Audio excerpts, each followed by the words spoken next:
This is a poem by Emma Forrest called Orion's Belt.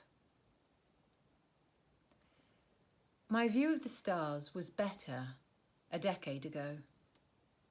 Those 10 years clustered like grapes, each year indistinct, but forming together a constellation to be admired.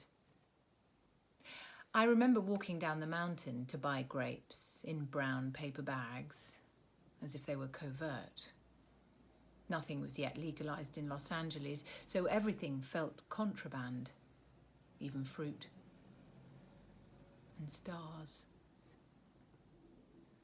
When I lived high up a mountain, men kept me on a pedestal, and I could pick each constellation like characters on a network cable soap opera.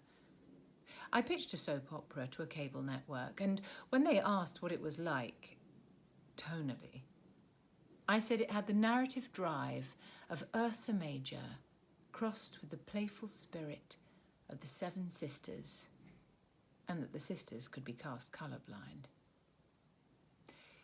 They bought it, but it didn't go to series. That was the same week the cleaning lady broke down in tears of shame and isolation because her husband was divorcing her. How tight I held her, so high on the mountain, which we walked because she was Spanish and I was English, neither of us with driving licenses or second languages, only her with a belief system, which was how I came to study the stars, how anyone does, or did, before there were religions. I had no boundaries then. I didn't lock my door or even close it when I went out. A heavy book from my lover, holding the screen open so my cat could wander at will. After the lover broke up with me, I used it to kill a hideous spider and threw the spider in the trash and the book too.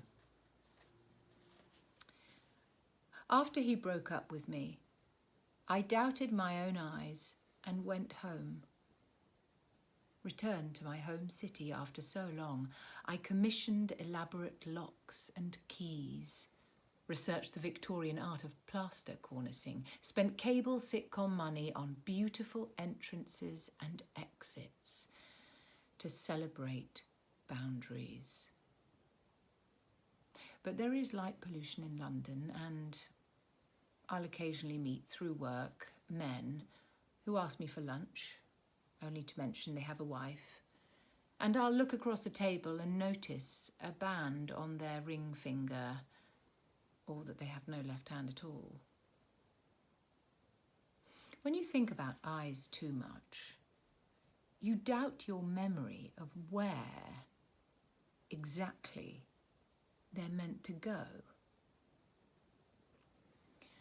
But the constellation Orion falls in place perfectly, and I fantasize, if we were to make love, whether he would remove the 3 stars that make his belt or keep them on.